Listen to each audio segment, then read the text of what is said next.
Howdy, welcome back to the shop. Today we're going to go over a few things that I've learned about my little drill press. Things it's been a learning curve. This thing is, it's new to me, but it ain't new. But, I've had this thing for about a year and I've used it quite a bit in a year's time. So let's go over a few things.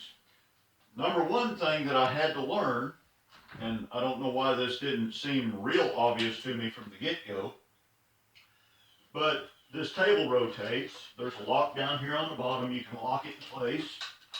This table rotates, and this arm that the table is on rotates about the column.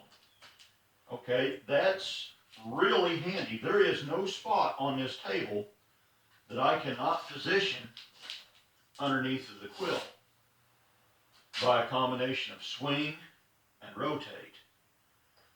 So when I mounted this is a 4-inch 100mm Curt style vise. It ain't a Curt.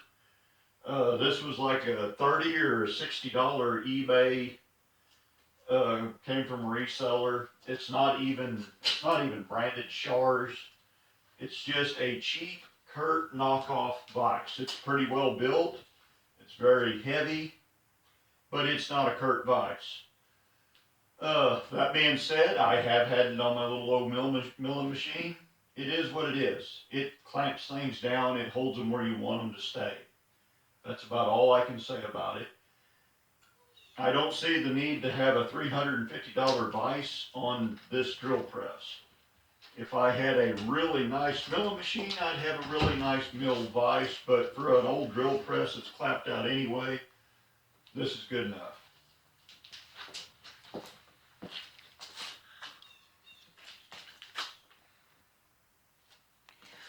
So what I've got in the end of my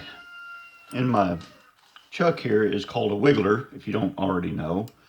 And what this amounts to, there's just a little ball joint in here.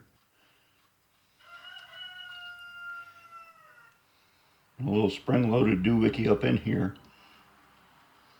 A little seat up in there, spring-loaded. And then you've just got a ball here.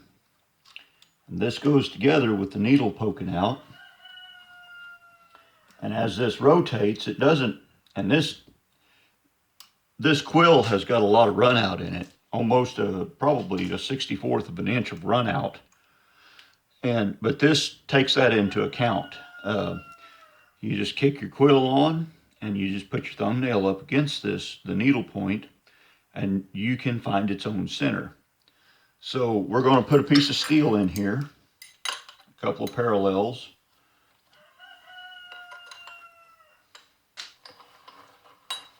And I've just taken and punched some center marks.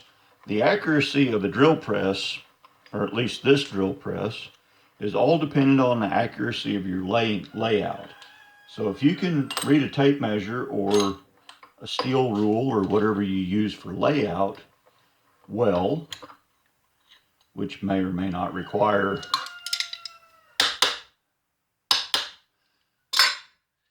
magnification, but if you can read a tape measure or read your measuring device well, and make your marks well, and punch well, there's no reason that you can't get accuracy within 3/1000ths or 5/1000ths with just a ratty old clapped out drill press.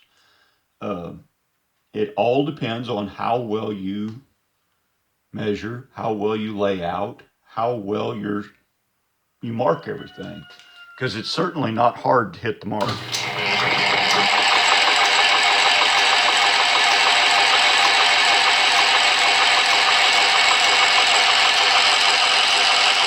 So I'm going to rotate this about the column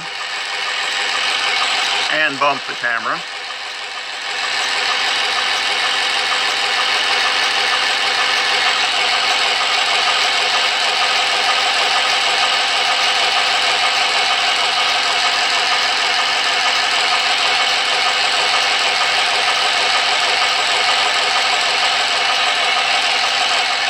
Now it's reasonably lined up, so I'm going to lock it down.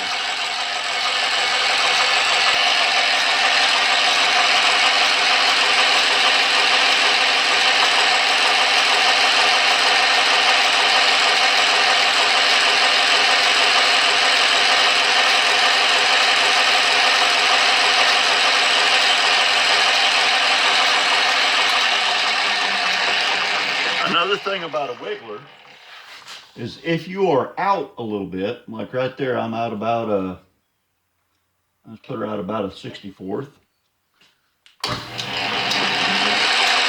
I'm going to go down into my hole. I'm going to come up quick. Now you can see how bad the wiggler is flopping around. That's because my hole ain't right. I ain't lined up.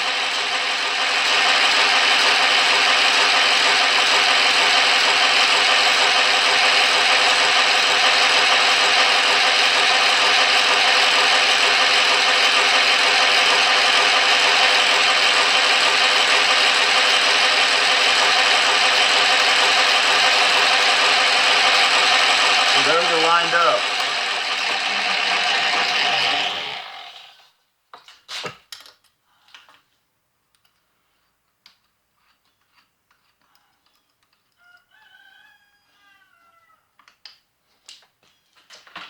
Now, if you're getting gray-haired and long in the tooth like me, you probably are going to want to invest in a pair of Optivisors.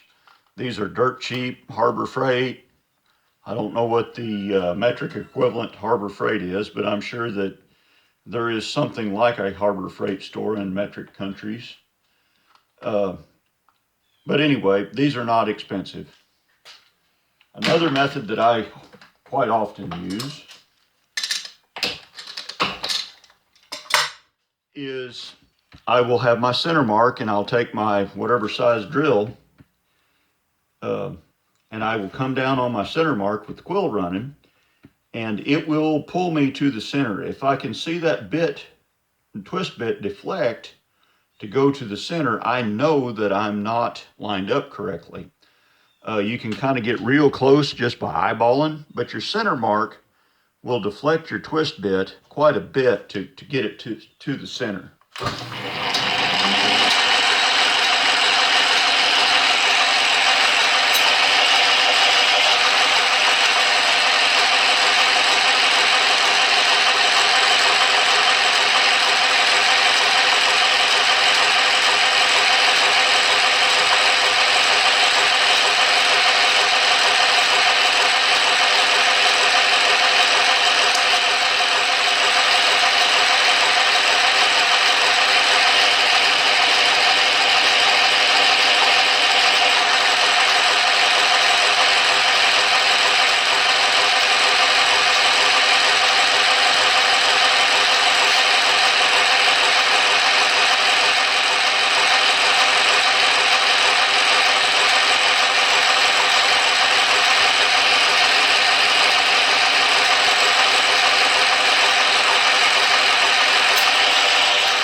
So that's about all as far as we're going to go on this. I mean, this is old news to just about everybody. I thought it might be helpful to some. Like I said, you just got to learn to live with the little flaws in old equipment like this. It is what it is. This is not a $16,000 Bridgeport milling machine. It's not a milling machine at all. It's an old drill press that has its own personality. Some of the other videos in this series dealing with this Champion 20-inch drill press is where I made this, I can't remember if I called it a fixture plate or not, but I made this piece of plywood here, this fixture plate, basically to cover up all the apprentice marks in the old plate. And there's a whole rebuild series on this thing. So thanks for joining me out here in the shop. Y'all drive safe, watch for deer.